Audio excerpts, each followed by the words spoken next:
신명기 8장은 예수님이 그 공생애를 시작하시면서 사단에게 받은 첫 질문에 대한 대답이 신명기에 세 가지 그 사단에게 금식하면서 받았던 질문, 그 중에 첫 번째에 대한 질문이 오늘 읽으셨던 말씀입니다. 마태복음 4장에는 마귀가 예수님을 시험할 때 하나님의 아들이면, 너가 하나님의 아들이면 이 돌들을 떡덩이가 되게 하라. 예수님의 능력으로는 금식을 하고 있는 상황에서 충분히 하실 수 있죠. 그런데 예수님의 말씀이 뭐라고 말씀하셨습니까? 이 신명기의 8장의 말씀을 인용해서 사람이 떡으로만 살 것 아니요 오직 여호와의 입에서 나오는 모든 말씀으로 사는 줄로 너를 알게 하려고 이렇게 이제 말씀하시죠. 그러니까 사람이 떡으로 살지 않는다. 오직 여호와의 입에서 나오는 모든 말씀으로 산다. 여러분, 이러한 인생의 경험들이 있으실 거예요. 내가 먹고 살고 입고 하는 것 중요하지만, 그러나 여호와의 입에서 나오는 말씀으로 살아야 돼. 그냥 단순한 결심이 아니라 인생의 깊은 수렁에 빠졌을 때, 또 육신이 연약해졌을 때, 자녀의 문제나 또 배신의 문제, 또 가까운 사람을 여의었을 때, 여의다라는 거는 이별 중에 엄청난 거리감이 있는 이별입니다. 예를 들어서 딸을 시집을 보낼 때도 여의다라고 말을 하잖아요. 딸을 여의었어. 그건 문제 더 이상 못 보겠다는 걸로 요즘에는 뭐 왕래 자주 하지만 먼 길을 가는 딸에게 여의었다. 부모님을 여의었다. 부모님을 이 땅에서 더 이상 볼 수 없는 어떤 죽음과의 이별을 말할 때 여의다라는 표현을 씁니다.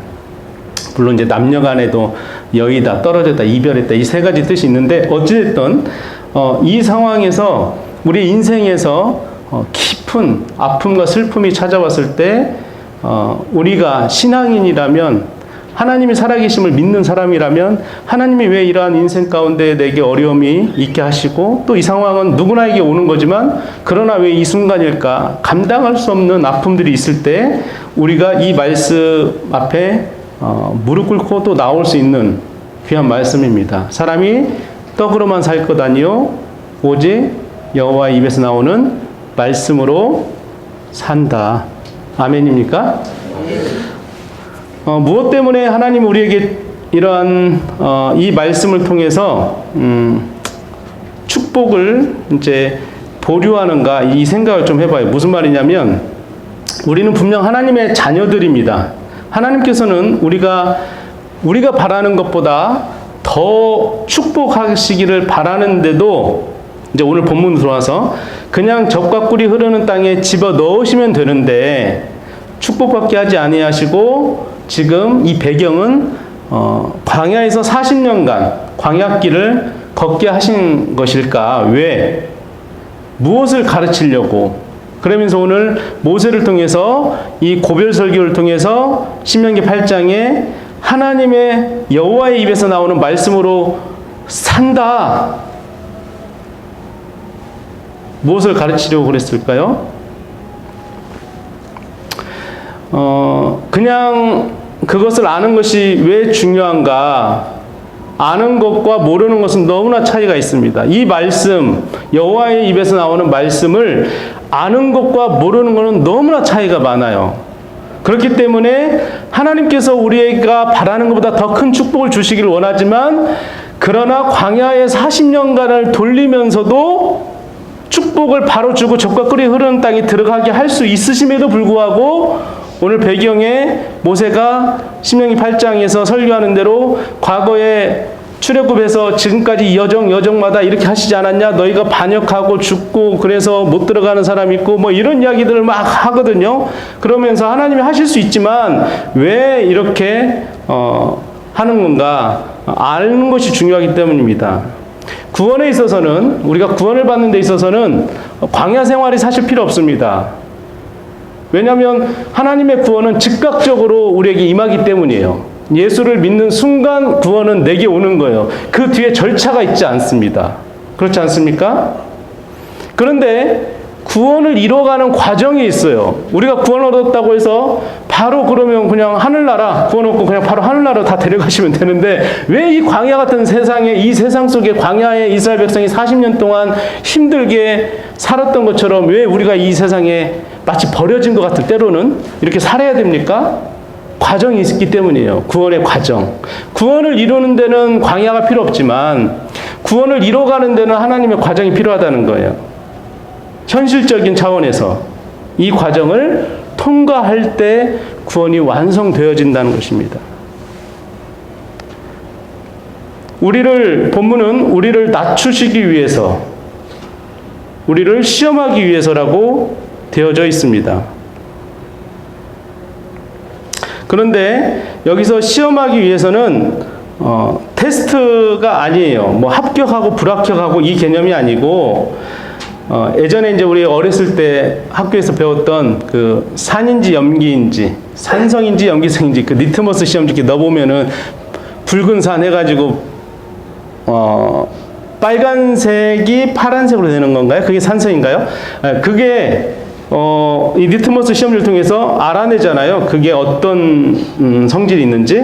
이게 이제 시험한다는 뜻입니다. 합격 불합격 여부가 아니라.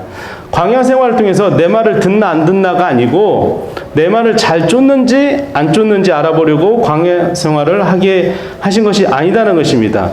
그래서 이 오늘 본문 말씀은 말씀의 내용, 그 제목도 말씀이지만 신명기는 언약과 어떤 그 약속의 말씀과, 그리고 하나님이 처음에 광야 생활을 시작할 때 주셨던 그 율법이라는 게 있어요. 십계명이 있잖아요. 그리고 수없이 많은 사위법이 있고 관습이 있고 여러 가지가 있어요. 그것에 대한 내용을 상기시켜줘요. 그래서 우리가 오늘 여호와의 모든 말씀, 도대체 이 말씀이 내게 구원에게 어떤 영향이 있고 그 구원을 이뤄가는 이 땅의 광야 같은 생활의 삶 속에서 일어나는 무수히 많은 현상적인 일들이 있지만 그 본질적인 것이 무엇인가를 이 시간 나누기를 원합니다. 이 내용을 나눌 때 신명기가 더 깊어지고 우리의 신앙생활에 좀 더 유익이 있을 줄 믿습니다. 그래서 이 신명기는 이 광야에 그냥 바로 젖과 꿀이 흐르는 땅으로 보냈지, 왜 구원을 얻게 해놓고 애굽에서 벗어나게 해놓고 왜 이 40년간의 광야 생활, 이 인생에서 우리에게 따지면 이 인생에서의 쓰고 힘든 일들을 경험하게 하고 왜 하나님이 계시지 않을 것 같은, 그럼에도 불구하고 하나님 우리를 놓지 않으신다고 하는 수없이 많은 성경의 약속대로 나는 내 아버지가 된다, 내 보호자다, 그리고 내가 너와 끝까지 항상 함께하겠다, 이런 말씀들의 약속들이 수없이 담겨져 있는 말씀에 우리가 어떻게 반응할까, 이것에 대한 오늘 본문 말씀을 좀 살펴보기를 원합니다. 그래서 신명기는 거듭 당부한다, 반복되는 계명이라고 말할 수 있습니다.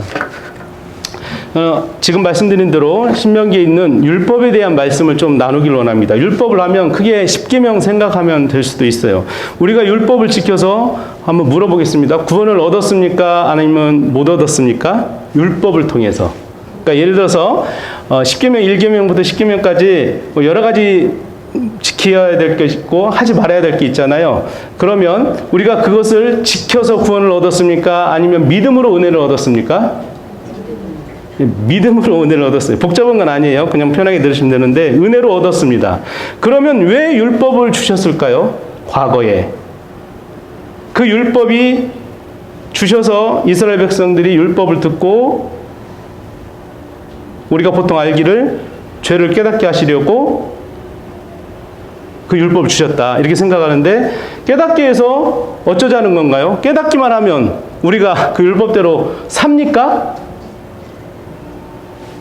십계명의 3계명이 망령되이 일컫지 말라고, 하나님 여호와 이름을 망령되이 일컫지 마라. 근데 우리가 수없이 많은 설교를 들어도 망령되이 일컫지 말라는 것 중에 우리가 여호와 이름을 얼마나 망령되이 일컬어요. 저는 그 말씀 딱 읽는 순간 이게 구원 없고요. 무슨 생각 드냐면 제가 하늘에 대고 삿대질한 적도 있었어요. 그 어렸을 때 뭐가 잘 안 됐을 때, 이건 여호와 이름을 아주 그냥 대놓고 이렇게 막 했던 거구나, 이런 생각이 순간 들더라고요. 근데 어쨌든 여호와 이름을 망령되이 일컫지 마라. 나 외에는 다른 신을 섬기지 마라. 여러분, 나 외에 다른 신을 섬기지 않고 있는 것 같아요? 우리 나 외에는 다른 신 섬기고 있는 거 많아요, 사실은. 신이 어떤 형체, 부처와 같은 어떤 돌덩어리 어떤 거, 이게 아닌 정도입니다. 자녀도 신이 될 수 있고요. 여러분, 내가 가지고 있는 재산도 신이 될 수 있고, 내 건강이 신이 될 수도 있고, 내 커리어가 신이 될 수도 있습니다. 세상 사람들은 수없이 많은 신들을 모시고 살아요, 사실은. 그런데도 불구하고 우리가 율법을 주셨을 때 은혜로 얻고 나서 그러면 율법에 대해서 깨닫게 되는 것이, 죄를 깨닫게 된다고 했을 때 그 어쩌자는 거라는 거예요. 그걸 지킬 수 있다는 겁니까? 죄를 깨달아서 내가 회개할 수 있다면 믿음은 이미 은혜가 아니라는 것이죠. 죄를 깨달아서 내가 회개하는 거라면 그거는 우리가 아까 말했던 은혜로 구원 얻는 거하고는 다른 개념이잖아요. 우리는 분명히 믿음으로 그러니까 은혜로 구원을 얻었다고 하고 있는데, 율법을 통해서 죄를 깨달아가지고 내가 또 회개하고 은혜 얻고 그런 방식으로 가지 않는다는 거예요. 죄를 깨닫는 것은요, 오직 구원 얻은 자만이 아는 것입니다. 구원 얻지 못한 자는 이게 죄인지 아닌지도 모르잖아요. 우리 마음속에 예수를 믿고 나서 무슨 말이냐면, 예수를 믿고 나서 이게 마음에 찔리기 시작합니다. 이게 하나님이 기뻐하시지 않을 거라는 생각이 막 들기 시작한다는 거예요. 이게 바로 구원 얻은 자가 죄를 깨닫는 순간들입니다. 어떻게? 율법을 주셨기 때문에. 결론적으로는 그렇습니다. 그런데도 불구하고 왜 율법을 주어야 하냐? 율법으로 구원 얻지도 않는데 왜 우리는 이제 예수 그리스도와 동행하고 교제하고 깊은 관계를 맺으면 되잖아요. 새 사람이 되었잖아요. 이전 것은 없잖아요. 이전에 우리의 죽을 것들은 다 예수 그리스도의 피로 말미암아 회복이 됐잖아요. 그러면 율법은 의미가 없잖아요. 그건 지키지도 어차피 못할 건데, 여러분 별개입니까? 이제 더 이상 필요 없는 폐기물입니까? 오늘 이거를 생각해 봐야 된다는 거예요. 신명기가 그 이야기를 계속 하고 있는 거예요. 모세가 죽을 때 고별 설교를 할 때 율법에 대한 설교를 합니다. 그리고 여호와의 말씀에 대한 이야기를 하잖아요, 오늘. 그리고 예수님도 자기가 하나님임에도 불구하고 자기가 죽음으로 인하여 맏아들이 되고 자기의 피를 흘려 당신의 백성, 죽을 백성들을 살리려고 온 구주잖아요. 그럼에도 불구하고 신명기 모세를 통해서 말씀했던 오늘 본문 말씀에 여호와의 말씀으로 산다라고 하는 그 말씀을 인용을 하잖아요, 예수님이. 언제? 시험 받을 때. 그러면 율법은 폐기할 수 없는 것 같다는 생각이 들지 않습니까? 어떤 의미에서 폐기할 수 없는가를 오늘 나누기를 원합니다. 성경에서는 율법을 진술할 때마다 괄시합니다. 율법은 별로야. 율법은 아무것도 아니야. 율법은 어차피 지키지 못하기 때문에 우리에게는 하등의 것이라고 괄시하는 습성이 있습니다. 그래서 뭐라고 말하냐면 너희가 얻은 것이 율법으로 말미암지 않았다라고 선언하는 곳이 많습니다. 로마서 7장 6절을 갑니다. 로마서 7장 6절. 제가 이거 안 만들었어요. 성경 있으신 분들은 찾으셔도 됩니다. 같이 보셨으면 좋겠어요. 로마서 7장 6절 제가 읽어드릴게요. 이제는 우리가 얽매였던 것에 대하여 죽었으므로 율법에서 벗어났으니 이러므로 우리가 영의 새로운 것으로 섬길 것이요 율법 조문에 묵은 것으로 아니할지니라. 아멘. 여기서 말하는 7장 6절에서 말하는 로마서 영이라는 게 나오고 율법 조문이라는 게 나와요. 그러니까 율법에 기록된 내용으로 하지 않고 우리가 얽매였던 거에 대해서는 죽었어. 그리고 이제 영의 새로운 것으로 한다. 그러니까 영과 조문에 대한 이야기가 나옵니다. 이건 다른 말로 말하면 율법과 은혜, 하나님의 은혜에 대한 그 비교를 말하고 있는 거예요. 그럼 율법이 왜 필요했는가? 은혜가 온 다음에는 예수 그리스도가 와서 우리에게 은혜를 주셨던 그 은혜가 온 뒤에는 율법 그 가치가 있느냐라는 것입니다. 한 군데 더 찾습니다. 아주 중요한 말씀이에요. 오늘 본문과 연결되는 말씀인데요. 예레미야 31장 보겠습니다. 예레미야 31장 31절입니다. 쉽죠? 31장 31절. 제가 읽어드릴게요. 예레미야 31장 31절. 여호와의 말씀이니라. 보라, 날이 이르리니 내가 이스라엘 집과 유다 집에 새 언약을 맺으리라. 이 언약은 내가 그들의 조상들의 손을 잡고 애굽 땅에서 인도하여 내던 날에 맺은 것과 같지 아니할 것은 내가 그들의 남편이 되었어도 그들이 내 언약을 깨트렸습니다. 여호와의 말씀이니라. 이게 이제 이스라엘 백성이 광야에서 나올 때 하나님이 내 종 모세를 통해서 네가 고난 속에 있었던 애굽에서 이제 나올 거라고 말을 하죠. 이거는 창세기 15장에 말하는 15장 7절에서 말하는 아브라함에게 이미 약속했던 말씀을 모세를 통해서 선택받아 하나님 선택하셨어요. 그 이스라엘 백성을 끌어내기 위해서 4대 만에 돌아온다고 했거든요. 아브라함, 이삭, 야곱, 그 다음에 요셉 죽고 요셉 해골 들고 나오잖아요. 애굽 땅에서. 그러니까 4대 만에 나오고 종살이를 400년간 하고. 그러니까 이스라엘 백성이 아브라함에게 약속하셨던 그 먼 훗날의 이야기를 하나님이 약속하신 것을 신실하게 지키시고 하나님이 모세를 통해서 이스라엘 백성을 데리고 나옵니다. 그때 나올 때 약속했던 그 말씀, 오늘 에레미야 말씀대로 다시 읽으면 여호와의 말씀이 있니라 보라 날이 이르니 내가 이스라엘 집과 유다 집에 새 언약을 맺는데요. 새 언약. 지금 여기서 중요한 건 새 언약이에요. 예레미야서는 새 언약이고요. 오늘 우리가 읽었던 본문 신명기 8장은요. 여기 오늘 명하는 모든 명령을 너희는 지켜 행하라. 그리하면 내가 살고 번성하고 여호와께서 너희의 조상들에게 맹세하신 땅에 들어가서 그것을 차지하리라. 그 다음 거 한번 볼까요? 40년 동안에 내가 내게 광야 길을 걷게 하신 것을 기억하라. 이는 너를 낮추시며 너를 시험하사 여기 시험하사 내 마음이 어떠한지 그 명령을 지키는지 지키지 않는지 알게 하라 하십니다. 넘어갈게요. 네. 그러면서 여호와 입에서 모든 말씀으로 사는 줄을 내가 알게 하려 하심이니라 하고 이게 이제 약속을 한 것이 계명을 준 것이 십계명이고 여러 가지 율법들이에요. 이게 옛 언약입니다. 그리고 예레미야 31장에 말한 것이 새 언약이에요. 그럼 뭔 차이가 있냐? 새 언약은 뭔가 우리가 이렇게 생각해요. 새 언약은 옛 것이 뭔가 잘못됐으니까 새로운 걸 주셨다. 그리고 옛 것보다는 뭔가 더 버전업이 된 거다, 업그레이드가 된 거다. 그리고 예전 건 뭔가 구식이고 고물이다. 뭔가 이게 작동하지 않아. 이거요. 근데 그러니까 십계명이요. 그런데 하나님이 보니까 내가 예전에 준 옛날 계명은 이건 안 되겠어. 그리고 나서 주신 게 뭐다? 예수 그리스도라고 하는 생각하는 그 착각을 우리가 한다는 겁니다. 그러니까 제가 말하는 건 뭐냐면 예수 그리스도를 지금 폄하하고 싶은 게 아니에요. 제 말씀은. 그리고 성경도 그래요. 하나님의 말씀은 1.1억도 틀린 게 없죠. 그리고 하나님의 속성이 무엇입니까? 하나님은 영원하신 분입니다. 맞습니까? 하나님은 어제도 계셨고 오늘도 계시고 나중에도 계실 분입니다. 맞습니까? 하나님은 천지 창조 때도 계셨고 지금도 계시고 우리가 죽을 때도 있지만 장차 오실 예수 그리스도 그 하나님, 그때 하나님도 계십니다. 그러니까 하나님은 전능자이시고 영원하신 분이에요. 호칭이 우리가 부를 때. 그러면 하나님은 옛 언약을 주셨던 십계명에 나와 있는 그 10가지 계명 그거 필요 없어. 우리 못 지켜. 그게 아니고 그리고 그것에 반대해서 새 계명이라고 하면은 뭔가 완벽하게 구성이 바뀌어서 이제 예수 그리스도로만 말미암아 구원 얻는다라고 하는 생각을 우리는 하기 쉽다라는 거예요. 예수를 구원 얻는 건 맞습니다. 그러나 과거의 이 옛 언약이 잘못된 게 아니라는 거예요. 왜 그러냐면 예레미야 31장하고 이 십계명하고 비교했을 때요. 틀린 말씀이 없어요. 자, 32절 읽어볼게요. 제가 예레미야 31장 32절 다시 읽어드릴게요. 이 언약은 내가 그들의 조상들의 손을 잡고 애굽 땅에서 인도하여 내던 날에 맺은 것과 같지 아니할 것은 같지는 않대요. 그게 뭐냐면 내가 그들의 남편이 되었어도 그들이 내 언약을 깨트렸습니다. 여호와의 말씀이니라.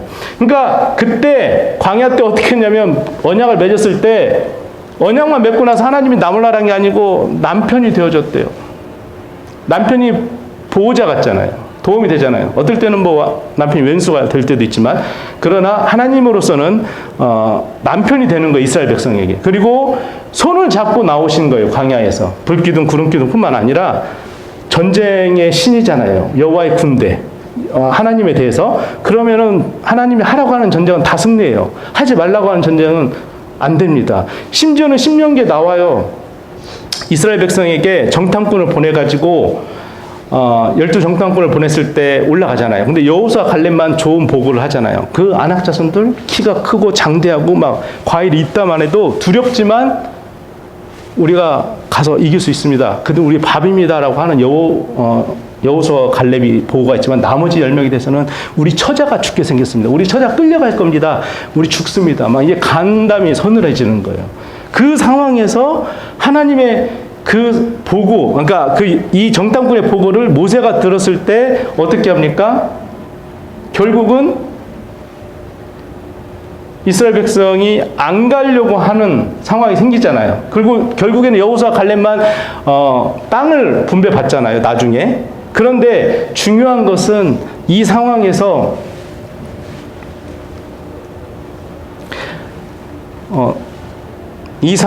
그 보고를 통해서 이스라엘 백성이 무슨 일을 벌이냐면 싸우라고 하나님은 하시거든요. 아낙 자손에게 싸우라고 하는데 안 가. 그리고 벌 받고 38년간 광야 돌고 오히려 그들이 내려와서 올라가지 말라고 이제 싸움을 벌이겠다라고 하지 말라는 싸움을 하나님이 하지 말라는 싸움을 벌이겠다고 해서 올라가서 결국 어디까지 가서 패하냐면 신명기 우리 본문 이 앞뒤로 보면요.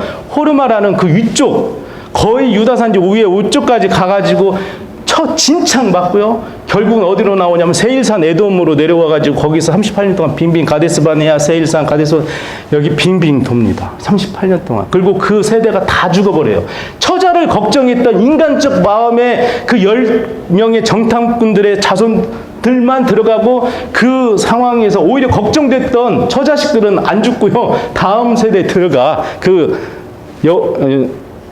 요단강을 건너서 들어가요. 나머지는 다 그 땅에 죽었습니다. 하나님 하지 말라는 거는 하지 말아야 되는데 하지 말라는 건 하고 하라고 하는 것은 하지 않고 여러분 이런 상황이 되는 거예요. 그러니까 하나님의 말씀은요 정확하게 이루어지는데 이 말씀이 율법이라고 했을 때 예수 그리스도로 인해서 이 율법이 폐기되냐? 더 이상 우리에게 그냥 죄 정도 깨닫게 하는 정도로 그냥 그치냐? 오늘 이거를 살피는 겁니다. 예레미야 31장에 나오는 이 새 언약의 말씀은 과거에 나와 있던 말씀과 다르지 않아요. 새 언약과 비교했을 때 우리가 보통은 어떻게 비교하냐면 새 언약과 과거에 하나님이 주셨던 그 율법의 말씀을 이렇게 비교합니다. 새 언약을 모세에 준 율법과 같지 않다라고 생각해요. 그래서 율법으로 구원을 얻도록 방법은 제시했어요. 율법을 잘 지키면 다 구원 얻습니다. 그것으로 구원을 얻지 못하기 때문에 예수 그리스도라는 십자가의 은혜를 방법을 주셨다라고 우리가 생각합니다. 율법으로는 안 돼. 그러니까 하나님이 바꿔서 예수 그리스도 보내주신 거야라고 생각한다는 것입니다. 그것을 새 언약이라고 하면 그것은 잘못된 겁니다. 그러니까 율법이 잘못돼서 뭔가 우리가 구원 얻을 수 있는 방법이 없기 때문에 예수 그리스도로 돌렸어 하나님이. 그게 새 언약 은혜야 라고 생각하는 것은 잘못됐다는 것입니다. 여러분과 제가 지금 비교를 어떻게 하고 있냐면요. 우리가 구원 얻는 방법에 대해서 예수 믿고 은혜로 말미암아 하나님의 사람이 되었어요. 그리고 신앙생활을 한다는 것에 대해서 어떤 갈등이 있냐면 율법으로 말미암아서 구원 얻는 것이 아니기 때문에 이제 우리는 율법에서 해방되었다. 그리고 주께서 나에게 주시는 어떤 직통적인 성령을 통해서 말씀하시는 하나님이 나에게 말씀하시고자 하는 것을 내가 성령을 따라서 그가 말씀하시는 것을 깨닫고 마음속에서부터 결심하고 결단한 일들을 우리 수도 없이 해요. 하루에도. 이제 내 안에 성령이 계시. 이게 잘못됐다는 말이 아니고 틀렸다는 말이 아니고 맞는 말인데 성령에 따라서 한다라고 하는 자기만의 생각들이 있다는 거예요. 자기만의 생각. 실제로 그 생각이 성령이 주신 생각이냐를 여러분 구별할 수 있는 사람은 모름지기 몇 프로 되지 않을 것 같습니다. 너무 신비롭거든요. 여러분 성령에 대해서 그러면 성령에 대해서 민감하다면 제가 종이를 드릴 테니까 성령에 대해서 한번 써보시라고. 성령에 대해서. 그리고 하나님이 역사하시는 하나님의 말씀 민감하게 주시는 것을 한번 써보셔요. 그러면 얼마만큼 영적인 것을 써보실 수 있을 것 같아요? A4 용지 한 100장, 10장, 아니, 1장, 2장 이상 하나님은 이런 분이고 성령이 오늘 이랬고 이거 정말 쓰실 수 있을까요? 무수히 많은 글들을 논리적으로. 여러분 우리가요 생각만큼 하나님을 잘 모릅니다. 민감하다고 해도 잘 몰라요. 그런데 옛날에는 율법을 지지했어요. 그래서 내 하나님 외에 다른 신을 두지 말라, 내 이름을 망령되이 일컫지 말라, 이런 십계명이 있고 사위법이 있고 제사법이 있습니다. 그런데 오늘 이스라엘 민족이 준 모든 법조문이 수도 없이 많았고, 그런데 이제 이것들이 다 파기되고 이제는 예수 그리스도께서 오셔서 우리를 구원하셨고 성령을 보내주셨기 때문에 성령을 쫓아 행하면 된다고 생각하는데, 그러면서 아침에 묵상 기도도 하고 결심도 하고 믿음으로 마음으로 성경을 열고 읽어보고 그날 할 일을 깨닫는다라고 하는 분들이 있어요. 그것이 잘못된 건 아닙니다. 그럴 수 있으나 많지 않다는 것입니다. 이것보다 훨씬 하나님이 당신의 자녀들을 위해서 인도하는 방식이 있는데 일반적인 방식이 있어요. 이것이 바로 율법의 길입니다. 율법이 오해되고 있기 때문에 지금 우리가 율법을 필요 이상으로 너무 괄시하고 있어요. 하나님이 하신 방법 중에 어떤 방법이 쓸모없어서 다시 하시는 일은 절대 없습니다. 구약의 말씀이나 신약의 예수 그리스도 온 뒤에 주시는 그 예수님을 통해서 하시는 말씀이나 동일한 말씀입니다. 그리고 다 소중한 말씀입니다. 우리에게는 우리의 심령을 변화시키고 우리의 영이 살고 구원 얻는 길에 나가는 데 있어서 율법도 방법이 됩니다. 그런 율법도 방법이 된다는 예수의 방법, 율법은 그게 아니라 같은 방법인데 율법을 지킬 수 없잖아요. 그런데 하나님이 우리에게 어떤 차이를 주셨냐? 예전과 새 언약은요, 이겁니다. 율법을 처음에 주시고 지키면 하나님이 생각하실 때 다 구원 얻을 줄 알았어요. 그래서 하나님이 율법, 모세를 시내산에 불러가지고 돌판에 새겨서 줍니다. 근데 웬걸 내려가 보니까 송아지를 만들어서 이상한 짓을 하고 있어요. 그리고 수없이 많은 반역을 하잖아요. 말을 지키지 않아. 우상을 숭배해. 그런 상황에서 하나님이 그럼에도 불구하고 아브라함에게 약속하셨던 말씀 있잖아요. 너는 내 백성이다. 내가 너를 결코 놓지 않겠다고 하는 그 언약했던 약속, 그거 지키시려고요. 쓸어버리지 않아요, 하나님이.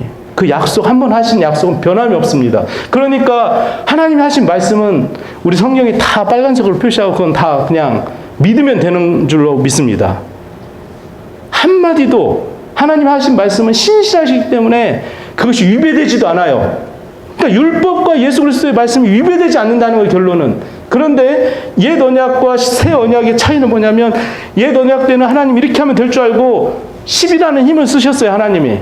10 정도 힘을 써가지고 이렇게 힘을 쓰면 이스라엘 백성이 구원 얻을 거라고 생각했어요. 그런데 웬걸 안 돼, 잘. 율법도 주고 십계명 주고 율법을 지키면 뭔가 잘 될 줄 알았는데, 그래서 새 언약이라고 하는, 그러니까 옛 언약에 비해서 새 언약이라는 표현을 쓴 거예요. 그래서 하나님이 하시려고 하는 것에 본질적인 내용이 바뀌는 게 아니라 구원을 얻는 방식은 똑같은데 하나님이 옛날보다 더 큰 힘을 주신 거예요.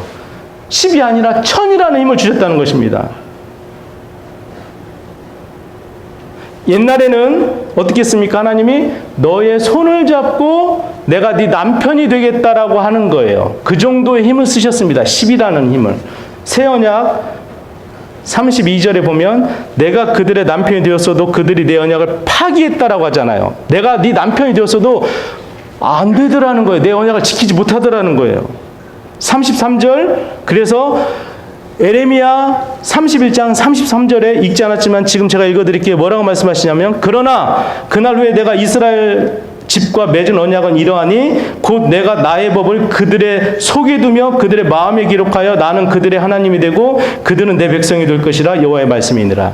어디에 둡니까? 이제 말씀을 이제 손잡고 가는 거 아니고 남편 되는 정도가 아니에요. 하나님이 아예 마음속에 두겠대요. 여러분 마음속에 주겠다는 겁니다. 항상 함께 하시는 상황으로.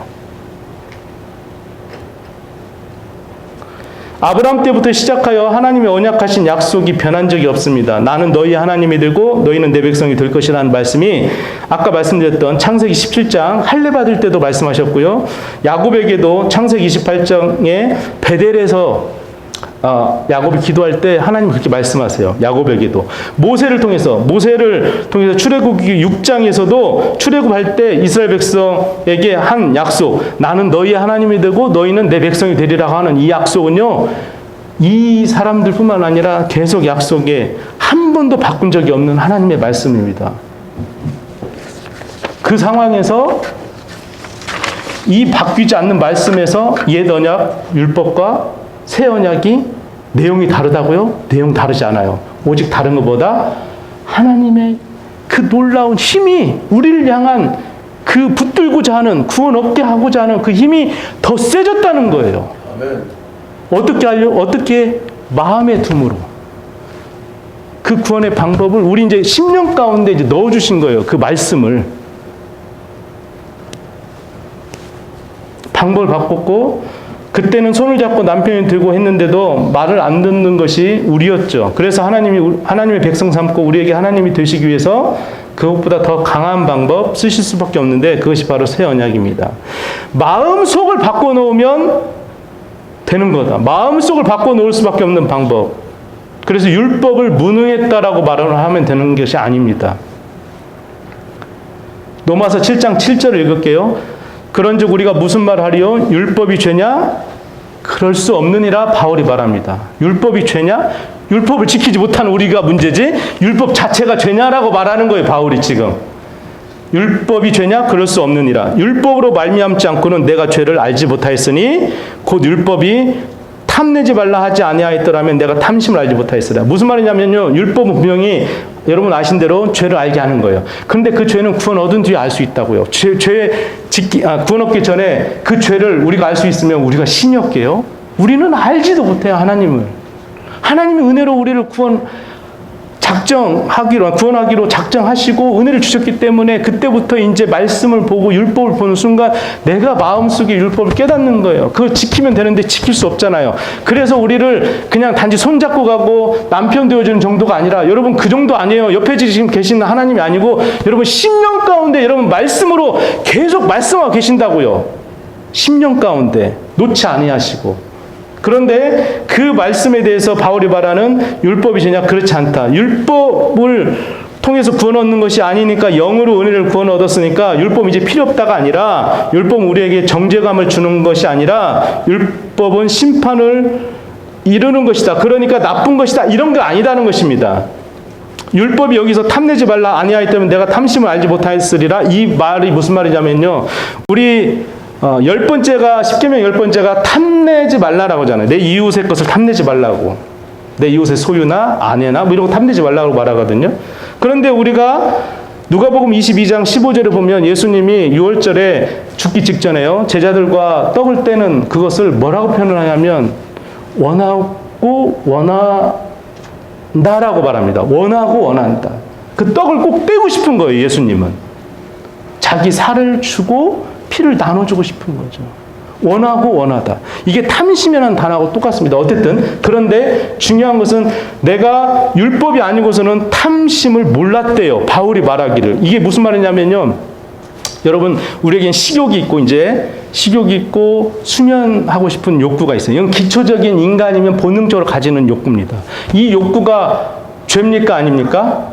먹고 싶은 거 죄예요 아니에요? 죄 아니죠. 인간인 이상은 다 욕구가 있잖아요. 그 기본 욕구 있잖아요.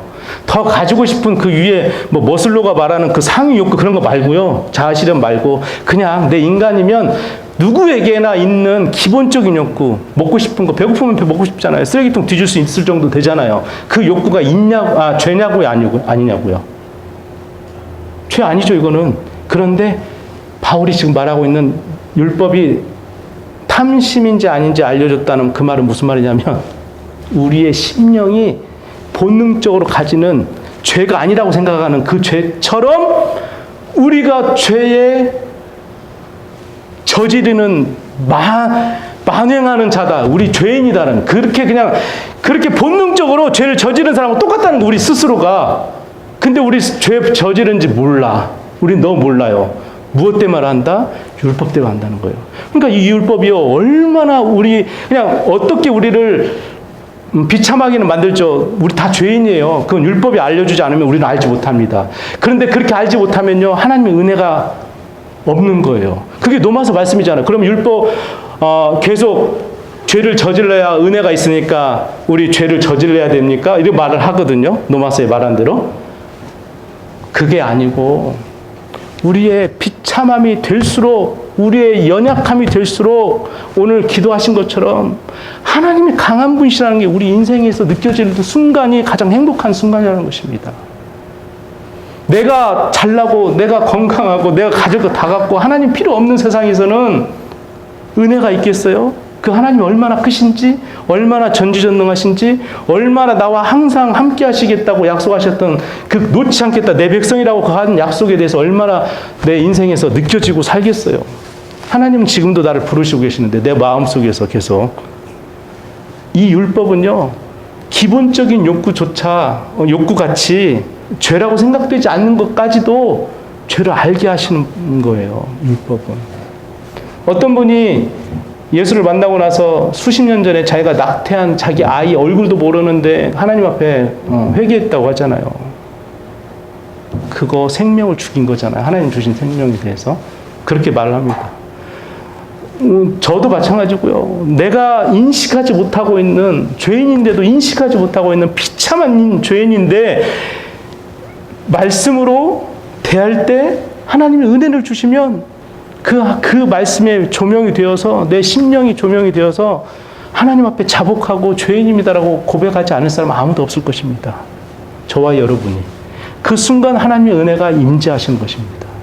그러니까 죄가 없이는 은혜가 그냥 막 오는 게 아니에요. 우리가 구원 얻었다고 해서 그냥 그 구원으로 끝난다는 게 아니라는 것입니다. 구원 얻고 땡이면 뭐 바로 하늘나라로 그냥 데려가시지, 가나안 땅으로 바로 들어가게 하시지, 젖과 꿀이 흐르는 땅으로 들어가지, 왜 광야를 빙빙 돌고 우리 인생에서 여기서 지금 왜 생명 없고 살게 하십니까? 하나님의 사람으로 만들어가기 위해서. 그 비참함 속에서 내가 택한 나의 백성이다, 너는 내 자녀다, 하나님이 그것을 지금 선포하고 계신 겁니다. 무엇으로? 율법의 말씀으로. 저와 여러분에게. 그래서 구약에 있는 수없이 많은 약속들, 그리고 수없이 주신 그 율법에 지켜야 될 강령들, 여러분 그것이 폐기되는 것이 아니고 그 죄를 깨닫게 하는 것은 우리가 무지하여서 알지도 못하는 죄의 속성을 가지고 있는 우리에게 하나님의 나라에 합당한 시민으로 변화되가는 과정 속에 이것을 유익하게 깨닫고 늘 낮아지고 겸손함으로 하나님 앞에 엎드려 그 은혜를 구하는 사람으로 살게 하시려고 말씀을 오늘도 주시고 우리가 눈을 떠서 보면 우리 10년 가운데 잘 박힌 것처럼 주실 줄 믿습니다. 그 말씀이 아주 귀한 오늘 제목의 언약의 말씀의 약속의 말씀입니다. 저와 여러분 이 말씀 붙들고 살아가기를 원합니다. 다 같이 일어서셔서 우리 찬송 부르시고 기도하도록 하겠습니다.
뜻하신 일, 주님이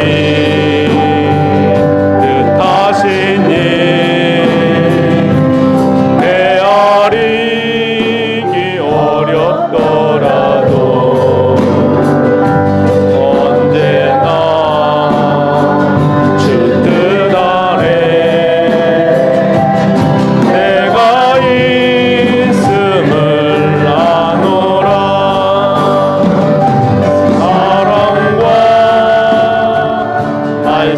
말씀들이 나를 더욱 새롭게 하니 때로는 넘어져도 최후 승리를 믿노라. 이 믿음도 우세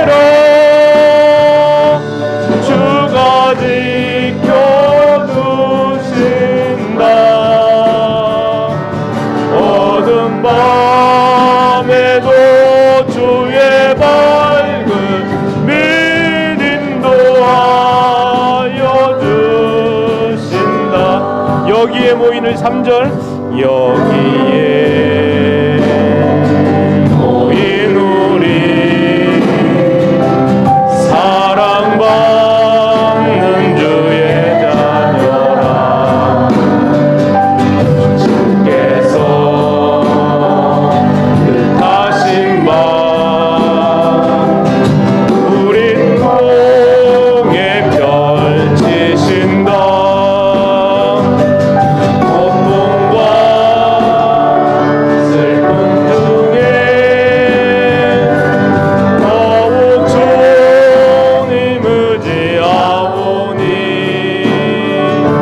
어려움 이겨내고 주님 더욱 찬양하라 이 믿음 더욱 굳세라 믿음 더욱 굳세라 주가 지켜주신다